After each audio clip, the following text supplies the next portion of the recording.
ಇದು ಸೆಲ್ವಾಂಬ ಆಸ್ಪತ್ರೆಯೋ ಅಥವಾ ಲಂಚದ ಅಡ್ಡೆಯೋ? ಬಡವರ ಸಂಜೀವಿನಿ ಈಗ ಕಮಿಷನ್ ದಂಧೆಯ ಕೂಪ. ಮೈಸೂರಿನ ಪ್ರತಿಷ್ಠಿತ ಆಸ್ಪತ್ರೆಯಲ್ಲಿ ಲಂಚವೇ ಚಿಕಿತ್ಸೆಯ ಮಾನದಂಡ.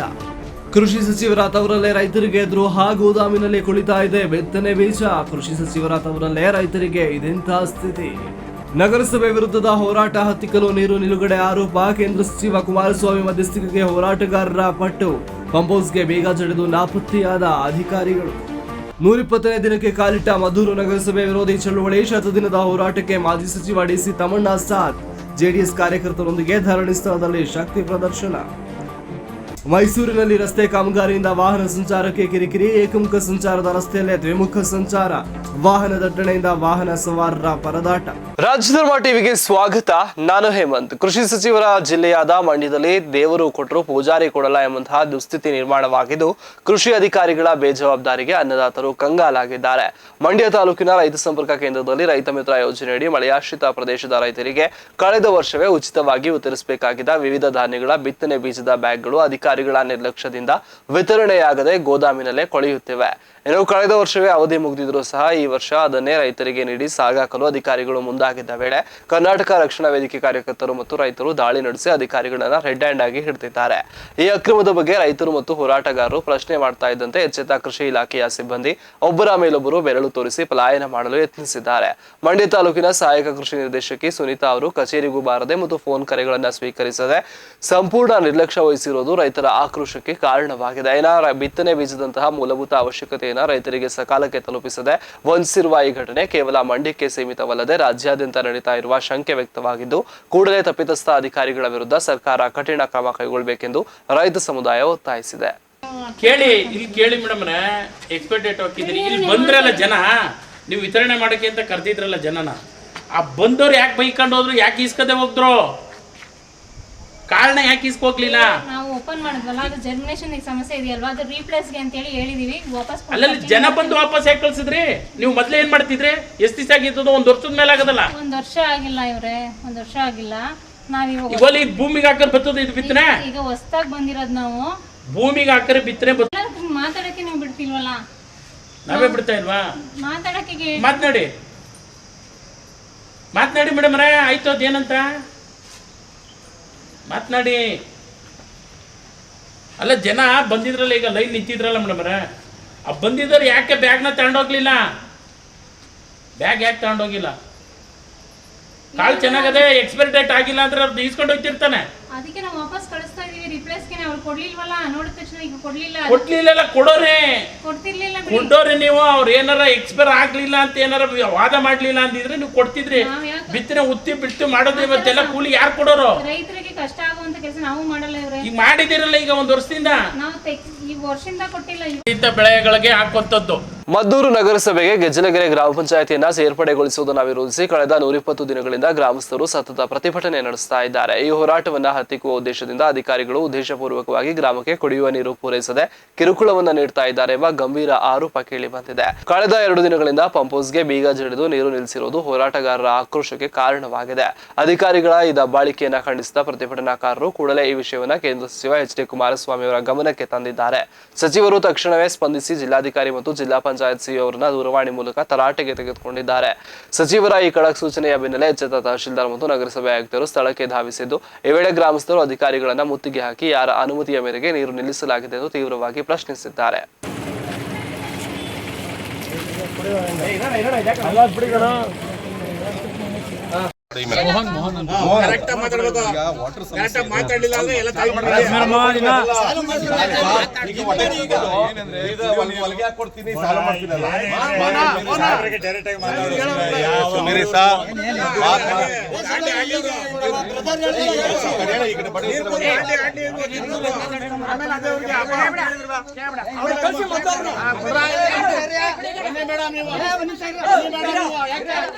ಅಷ್ಟಿನಿಂದ ಯಾರು ಸಾಯ್ತಾ ಇಲ್ಲ, ಯಾರು ಬರಲ್ಲ ಇಲ್ಲಿ.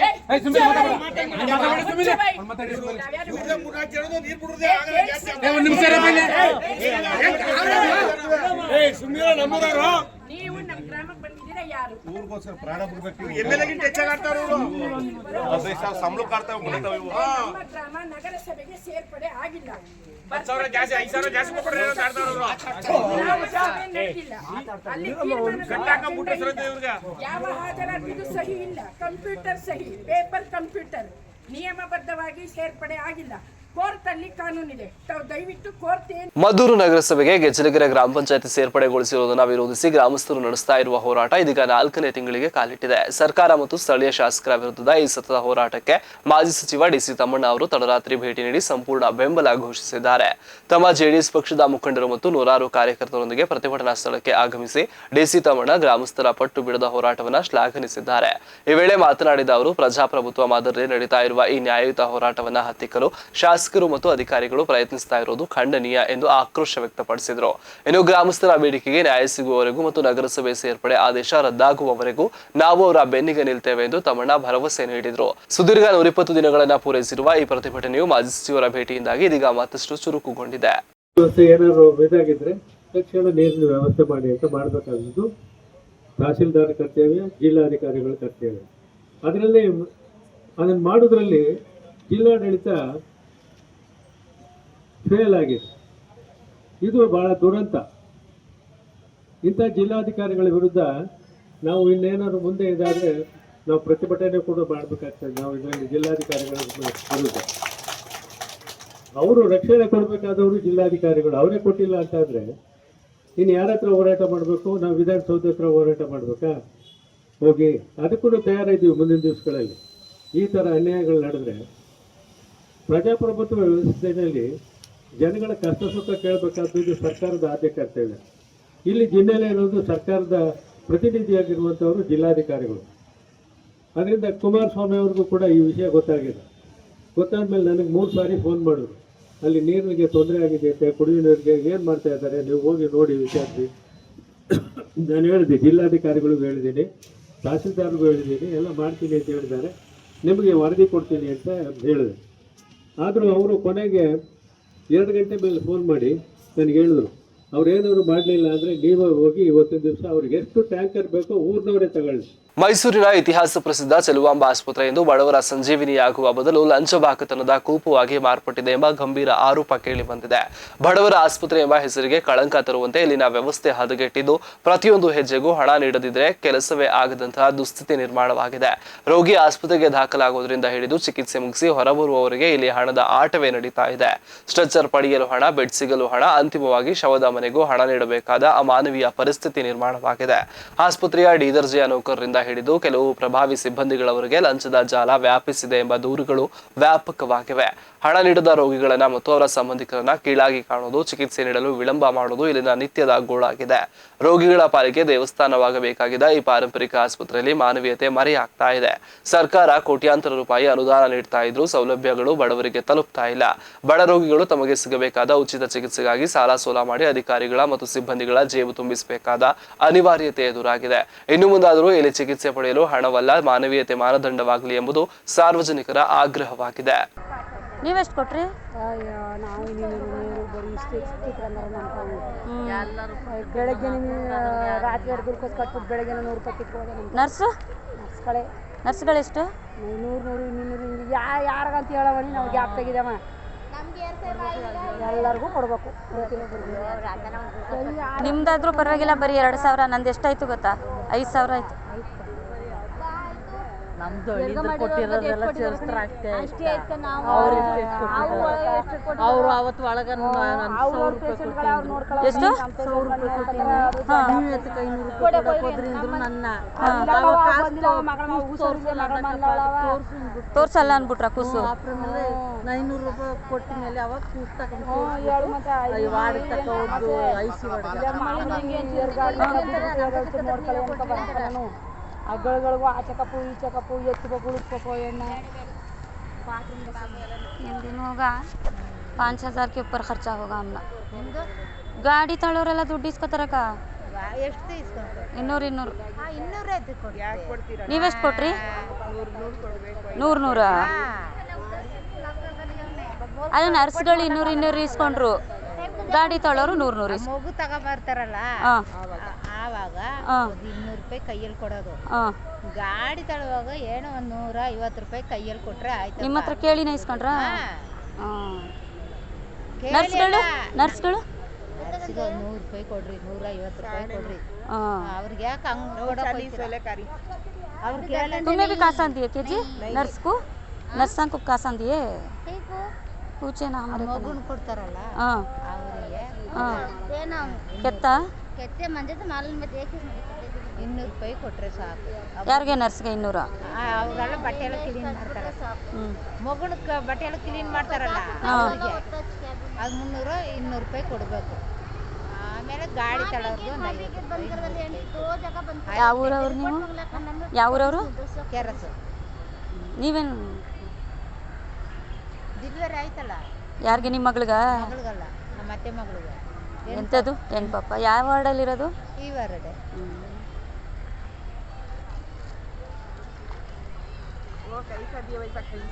ಕೇಳ್ತಾರೆ, ಅಷ್ಟು ಇಷ್ಟು ಕೇಳ್ತಾರೆ. ನಾವು ಚಿಲ್ಲರೆ ಮಾಡ್ಕೋಬೇಕು. ಅವ್ರು ಕೇಳ್ದಷ್ಟೇ ಕೊಡಕ್ಕದ್ದನು.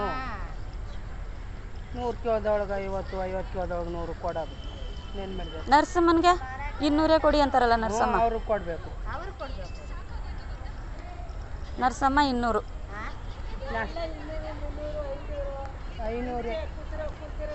ಮೈಸೂರಿನ ಸಿಲ್ಕ್ ಫ್ಯಾಕ್ಟರಿ ವೃತ್ತದಿಂದ ಶ್ರೀರಾಂಪುರ ರಿಂಗ್ ರಸ್ತೆಯವರೆಗೆ ನಡೀತಾ ಇರುವ ವೈಟ್ ಟ್ಯಾಪಿಂಗ್ ರಸ್ತೆ ಕಾಮಗಾರಿಯು ಇದೀಗ ವಾಹನ ಸವಾರರ ಪಾಲಿಗೆ ದೊಡ್ಡ ತಲೆನೋವಾಗಿ ಪರಿಣಮಿಸಿದೆ. ಯೋಜಿತವಲ್ಲದ ಕಾಮಗಾರಿ ನಿರ್ವಹಣೆಯಿಂದಾಗಿ ಈ ಮಾರ್ಗದಲ್ಲಿ ನಿತ್ಯ ಸಂಚರಿಸುವ ಸಾವಿರಾರು ವಾಹನ ಸವಾರರು ಭಾರೀ ಕಿರಿಕಿರಿಯನ್ನು ಅನುಭವಿಸ್ತಾ ಇದ್ದಾರೆ. ವಿಶೇಷವಾಗಿ ಸಿಲ್ಕ್ ಫ್ಯಾಕ್ಟರಿ ವೃತ್ತದ ಬಳಿ ವಾಹನ ಸಂಚಾರಕ್ಕೆ ಭಾರೀ ಅಡಚಣೆ ಉಂಟಾಗಿದ್ದು ರಸ್ತೆಯ ಒಂದು ಭಾಗವನ್ನು ಕಾಮಗಾರಿಗಾಗಿ ಬಂದ್ ಮಾಡಲಾಗಿದೆ. ಇದರಿಂದಾಗಿ ಏಕಮುಖ ಸಂಚಾರದ ರಸ್ತೆಯಲ್ಲೇ ದ್ವಿಮುಖ ಸಂಚಾರಕ್ಕೆ ಅವಕಾಶ ನೀಡಲಾಗಿದ್ದು ಕಿರಿದಾದ ರಸ್ತೆಯಲ್ಲಿ ವಾಹನಗಳು ಮುಖಾಮುಖಿಯಾಗಿ ಸಿಲುಕಿಕೊಳ್ತಿವೆ. ಅಡ್ಡಾದಿಡ್ಡಿಯಾಗಿ ಬರುತ್ತಿರುವ ವಾಹನಗಳಿಂದಾಗಿ ರಸ್ತೆಯುದ್ದಕ್ಕೂ ಟ್ರಾಫಿಕ್ ಜಾಮ್ ಉಂಟಾಗ್ತಾ ಇದ್ದು ಗಂಟೆಗಟ್ಟಲೆ ಸವಾರರು ರಸ್ತೆಯಲ್ಲೇ ಕಾಯುವ ಪರಿಸ್ಥಿತಿ ಎದುರಾಗಿದೆ. ಒಟ್ಟಲ್ಲಿ ಅಭಿವೃದ್ಧಿಯ ಹೆಸರಿನಲ್ಲಿ ನಡೀತಾ ಇರುವ ಈ ಕಾಮಗಾರಿ ಜನಸಾಮಾನ್ಯರ ಸುಗಮ ಸಂಚಾರಕ್ಕೆ ಕಂಟಕವಾಗಿ ಪರಿಣಮಿಸ್ತಾ ಇರೋದು ಸುಳ್ಳಲ್ಲ. ಈ ಕುರಿತಂತೆ ನಮ್ಮ ಪ್ರತಿನಿಧಿ ರಾಜೇಶ್ ನಡೆಸಿರುವ ವಾಕ್ಥ್ರೂ ಇಲ್ಲಿದೆ. ಮೈಸೂರಿನ ಏನೋ ಈ ಒಂದು ಸಿಲ್ಕ್ ಫ್ಯಾಕ್ಟರಿ ಸರ್ಕಲ್ ಇಂದ ಒಂದ್ ಕಡೆ ರಿಂಗ್ ರಸ್ತೆವರೆಗೂ ಕೂಡ ಶ್ರೀರಾಂಪುರ ರಿಂಗ್ ರಸ್ತೆವರೆಗೆ ವೈಟ್ ಟ್ಯಾಪಿಂಗ್ ಕಾಮಗಾರಿ ನಡೀತಾ ಇರ್ತಕ್ಕಂಥದ್ದು. ಹಾಗಾಗಿ ಒಂದು ಕಡೆ ಈಗ ಸದ್ಯಕ್ಕೆ ಈ ಒಂದು ಏನು ಮೈಸೂರಿನಿಂದ HD ಕೋಟೆ ಮಾನಂದವಾಡಿಗೆ ಹೋಗುವಂಥ ಈ ಒಂದು ಮುಖ್ಯ ಏನು ರಸ್ತೆ ಏನಿದೆ ಈ ರಸ್ತೆಯ ಬಳಿ ಅದರಲ್ಲೂ ಕೂಡ ಈ ಒಂದು ಏನು ಸಿಲ್ಕ್ ಫ್ಯಾಕ್ಟರಿ ವೃತ್ತದ ಬಳಿ ಸಾಕಷ್ಟು ವಾಹನ ದಟ್ಟಣೆ ಆಗ್ತಾ ಇರ್ತಕ್ಕಂಥದ್ದು. ಈಗ ನಾವು ನೋಡ್ಬೋದು KSRTC ಕೇರಳ ಬಸ್ಸು ಕೂಡ ಇಲ್ಲೇ ಸಂಚಾರ ಮಾಡ್ತಕ್ಕಂಥದ್ದು. ಬಸ್ಸುಗಳು ಮತ್ತು ವಾಹನಗಳಿಗೆ ಸಂಜೆ ಮತ್ತು ಬೆಳಿಗ್ಗೆ ಹೋಗ್ತಕ್ಕಂಥ ಸಾರ್ವಜನಿಕರಿಗೆ ಸಾಕಷ್ಟು ತೊಂದರೆ ಆಗ್ತಾ ಇರ್ತಕ್ಕಂಥದ್ದು.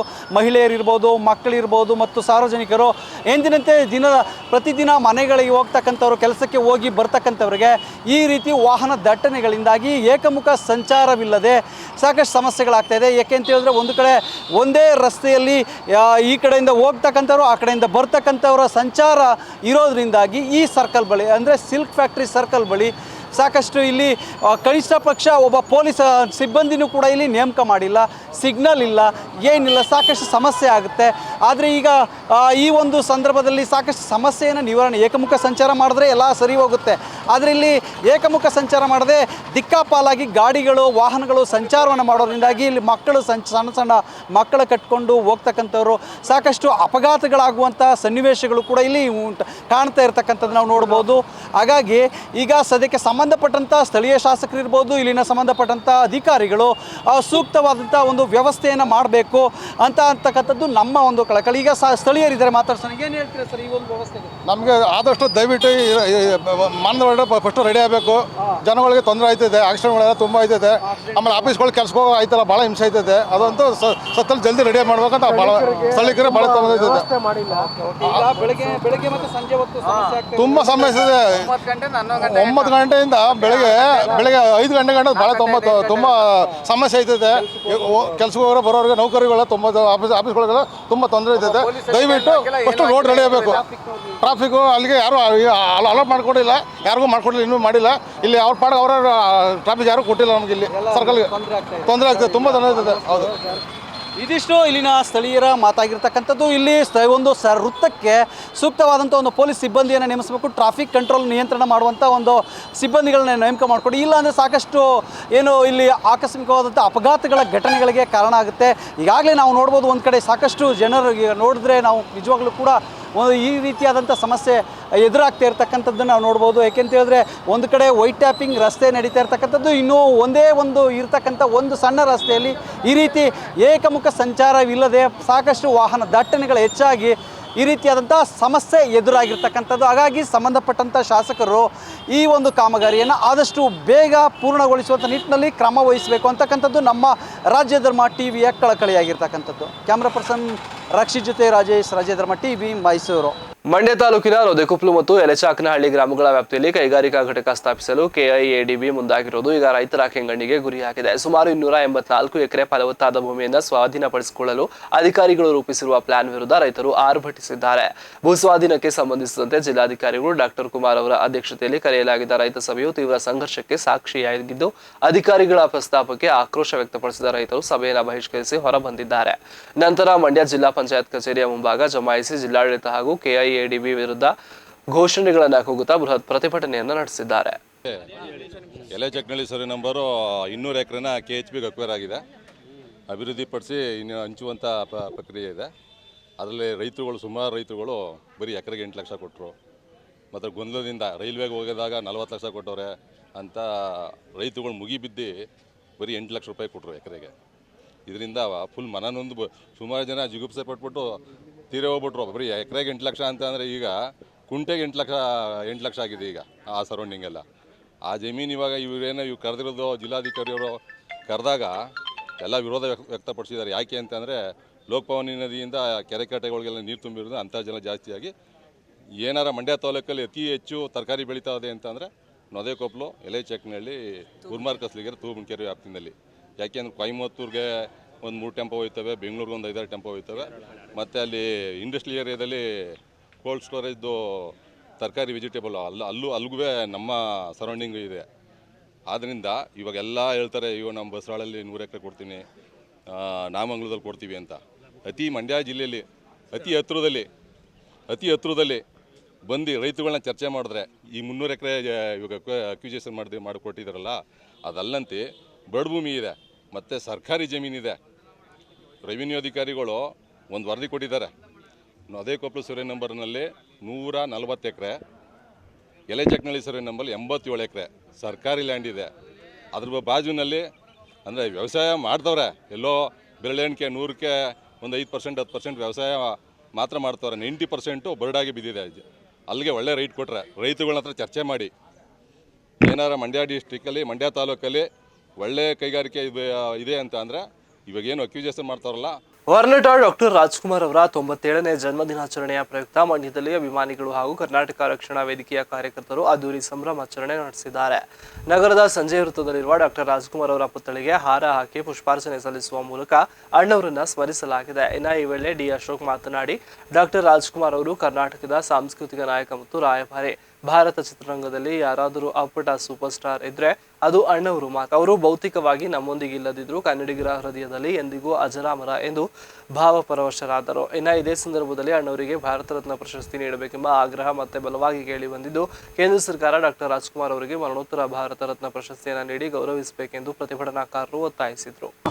ಕರ್ನಾಟಕ ರತ್ನ ಗಾನ ಗಂಧರ್ವ ಡಾಕ್ಟರ್ ರಾಜ್ಕುಮಾರ್ ಅವರ 97ನೇ ಜನ್ಮದಿನ ಈ ದಿನ ಮಂಡ್ಯದ ಡಾಕ್ಟರ್ ರಾಜ್ಕುಮಾರ್ ವೃತ್ತದಲ್ಲಿ ಆಚರಣೆಯನ್ನು ಮಾಡ್ತಾಯಿದ್ದೀವಿ. ಕರ್ನಾಟಕ ರಕ್ಷಣಾ ವೇದಿಕೆ 19 ವರ್ಷದ ಹಿಂದೆ ಈ ಪ್ರತಿಮೆಯನ್ನು ಸ್ಥಾಪನೆ ಮಾಡೋದು. ಅಂದಿನಿಂದ ಇಂದುವರೆಗೂ ಅಣ್ಣವರ ಹಬ್ಬವನ್ನು ಅರ್ಥಪೂರ್ಣವಾಗಿ ಆಚರಣೆಯನ್ನು ಮಾಡ್ತಾಯಿದ್ದೀವಿ. ಎಲ್ಲ ನಮ್ಮ ಕನ್ನಡ ಪರ ಹೋರಾಟಗಾರರು, ಕರ್ನಾಟಕ ರಕ್ಷಣಾ ವೇದಿಕೆ ಹಾಗೂ ಡಿ ದೇವರಾಜ ಹಿಂದುಳಿದ ವರ್ಗದ ಅಧ್ಯಕ್ಷರು, ಎಲ್ಲ ನಮ್ಮ ಕಾರ್ಯಕರ್ತರುಗಳು ಒಗ್ಗೂಡಿಸಿ ಕರ್ನಾಟಕ ರಕ್ಷಣಾ ವೇದಿಕೆ ಪ್ರವೀಣ್ ಶೆಟ್ಟಿ ಬಣ ಮಂಡ್ಯ ಜಿಲ್ಲಾ ಘಟಕ ಡಾಕ್ಟರ್ ರಾಜ್ಕುಮಾರ್ ಅವರ ಒಂದು ಹುಟ್ಟುಹಬ್ಬವನ್ನು ಸರಳತೆಯಿಂದ ಆಚರಣೆ ಮಾಡ್ತಾಯಿದ್ದೀವಿ. ಎಲ್ಲರಿಗೂ ಧನ್ಯವಾದಗಳು. ಅಣ್ಣವರು ಅಜರಾಮರ, ಅಪ್ಪು ಅವರು ಅಜರಾಮರ. ಜೈ ಹಿಂದ್, ಜೈ ಶ್ರೀರಾಮ್, ಜೈ ಶ್ರೀರಾಮ್. ಪ್ರಧಾನಿ ನರೇಂದ್ರ ಮೋದಿ ಅವರ ವಿರುದ್ಧ ಮಲ್ಲಿಕಾರ್ಜುನ ಖರ್ಗೆ ನೀಡಿರುವ ಅವಹೇಳನಕಾರಿ ಹೇಳಿಕೆಯನ್ನು ಖಂಡಿಸಿ ಮೈಸೂರಿನಲ್ಲಿ ಬಿಜೆಪಿ ಯುವ ಮೋರ್ಚಾ ವತಿಯಿಂದ ಬೃಹತ್ ಪ್ರತಿಭಟನೆ ನಡೆಸಲಾಗಿದೆ.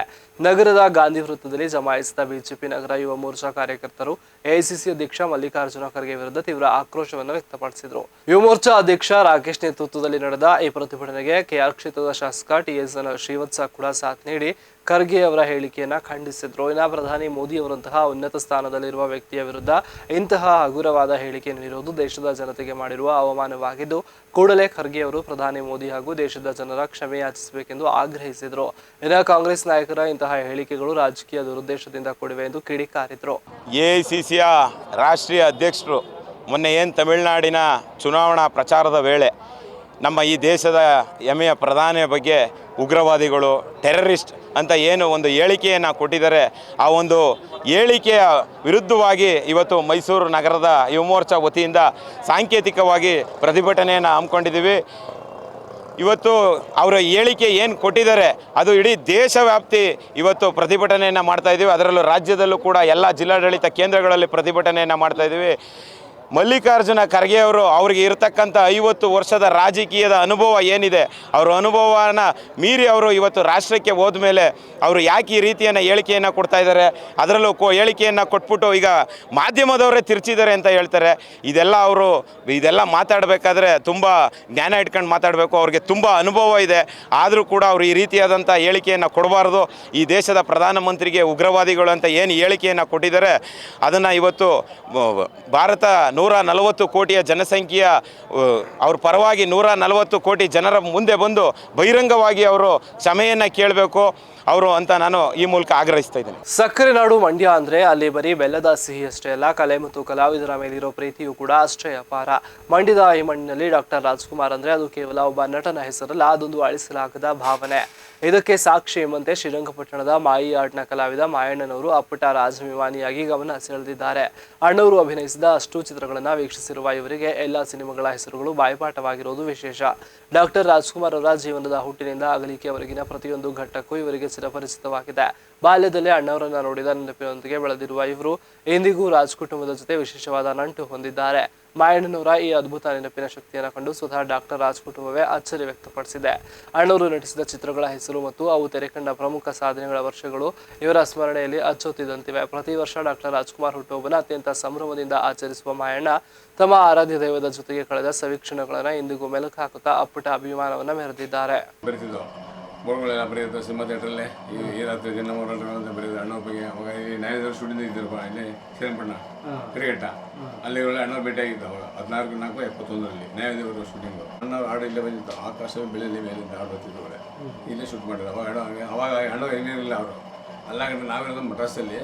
ಪಾಪ ನೀವು ಪಾಪ ಯಾಕಪ್ಪ ಓದೋ ಕಡೆ ನಗೋಷಣ ಬೆಂಗಳೂರಲ್ಲಿ ಬಿಟ್ಟಿದ್ದು ಸ್ಟೇಡಿಯಮಲ್ಲಿ 24/4/83 ಅವಾಗ ನಾವು ಅಲ್ಲೇ ಇಸ್ಕೊಂಡಿದ್ದೆ.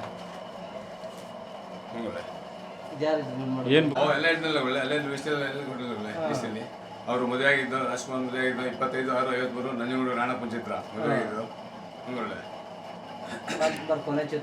ಒಳ್ಳೆ ಶಬ್ದ ಇದೆ 10/2/2000 ಒಳ್ಳೆ ಅವರು ಒಂದು ಸುಮಾರು 57 ಕಾಸಿಗಳು. ಅದೇ ಕಣ್ಣು ಅನುರಾಗ ಅಲ್ಲಿದ್ದು, ಆಮೇಲೆ ಕೇಳಿದೆ ಸಿಂಹ, ಅವಾಗೆಲ್ಲ ಫ್ರೀ ಕಾಸಿತ್ತು.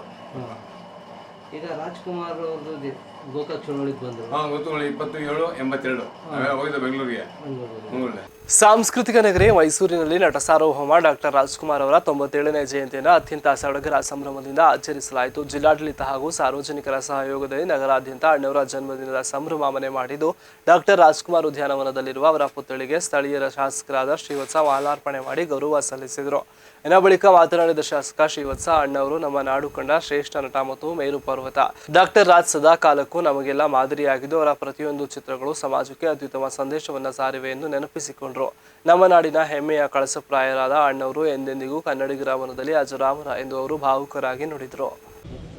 ಇವತ್ತು ಕನ್ನಡದ ವರಸಾರ್ವಭೌಮ ಏನೆಲ್ಲ ಬಿರುದಾಂಕಿತ ಡಾಕ್ಟರ್ ಪದ್ಮಭೂಷಣ ಡಾಕ್ಟರ್ ರಾಜ್ಕುಮಾರ್ ಅವರ ಹುಟ್ಟುಹಬ್ಬವನ್ನು ಇವತ್ತು ಮೈಸೂರಿನ ಅವ್ರ ಜೊತೆ ಒಡನಾಟವನ್ನು ಇಟ್ಕೊಂಡಿದ್ದಂಥ ಶ್ರೀಯುತ ರಾಮೇಗೌಡರು ಇರ್ಬೋದು, ಸೋಮಣ್ಣವ್ರು ಇರ್ಬೋದು, ಹೋಟೆಲ್ ಮಾಲೀಕರ ಸಂಘದ ನಾರಾಯಣಗೌಡರ ಜೊತೆಗೆ ಇವತ್ತು ಭಾಳ ಸಂತೋಷದಿಂದ ಅವರ ಸ್ಮರಣೆಯ ಕಾರ್ಯಕ್ರಮದಲ್ಲಿ ನೆರೆದಿದ್ದೀವಿ. ರಾಜ್ಕುಮಾರ್ ಅಂತ ಹೇಳಿದ್ರೆ ನೀವು ಒಂದು ರೀತಿ ಅವರ ಫಿಲಮನ್ನು ನೋಡಿದ್ರೆ ಜನಸಾಮಾನ್ಯರಿಗೆ ಒಂದು ಸಂದೇಶವನ್ನು ಕೊಡ್ತಾಯಿದ್ರು. ಅದು ಮಾದಕ ವಸ್ತು ವಿರುದ್ಧ ಇರ್ಬೋದು, ಅದು ಕುಡಿತದ ವಿರುದ್ಧ ಇರ್ಬೋದು, ಸ್ಮೋಕಿನ ವಿರುದ್ಧ ಇರ್ಬೋದು, ಒಬ್ಬ ಪೊಲೀಸ್ ಅಧಿಕಾರಿ ದಕ್ಷತೆಯಿಂದ ಹೇಗಿರಬೇಕು ಅನ್ನೋದನ್ನು ಅವರ ಫಿಲಮಲ್ಲಿ ನೋಡಿದ್ರೆ ಈ ಥರ ಪೊಲೀಸ್ ಆಫೀಸರ್ ಬೇಕಪ್ಪ ಅಂತ ಜನ ಬಯಸ್ತಾ ಇದ್ದಂಥ ರೀತಿಯಲ್ಲಿ ಅವರ ನಟನೆಯನ್ನು ನಾವು ನೋಡಿದ್ದೀವಿ, ಅನುಕರಣೀಯ. ಜೊತೆಗೆ ಜನ ಏನನ್ನು ನಿರೀಕ್ಷೆ ಮಾಡ್ತಾಯಿದ್ರು, ಒಬ್ಬ ರಾಜಕಾರಣಿನೋ ಒಬ್ಬ ಜನಪ್ರತಿನಿಧಿನೋ ಆ ರೀತಿಯಲ್ಲಿ ಮಾದರಿಯಾಗಿ ಇಡೀ ಭಾರತಾದ್ಯಂತ ಒಬ್ಬ ನಟ ಅಂದರೆ ಹೀಗಿರಬೇಕು ಅನ್ನುವಂಥದ್ದನ್ನು ತೋರಿಸಿದಂಥ ಮಾದರಿಯ ನಾಯಕ ನಟ ಯಾರು ಅಂತಿದ್ರೆ ಅದು ಡಾಕ್ಟರ್ ರಾಜ್ಕುಮಾರ್ ಅನ್ನೋದನ್ನು ಭಾಳ ಹೆಮ್ಮೆಯಿಂದ ಹೆಗ್ಗಳಿಕೆಯಿಂದ ಹೇಳ್ಕೋಬೋದು. ಇದಿಷ್ಟು ಈವರೆಗಿನ ಪ್ರಮುಖ ಸುದ್ದಿ. ಮತ್ತಷ್ಟು ಅಪ್ಡೇಟ್ಸ್ಗಾಗಿ ನೋಡ್ತಾ ಇರಿ ರಾಜ್ಯಧರ್ಮ ಟಿವಿ.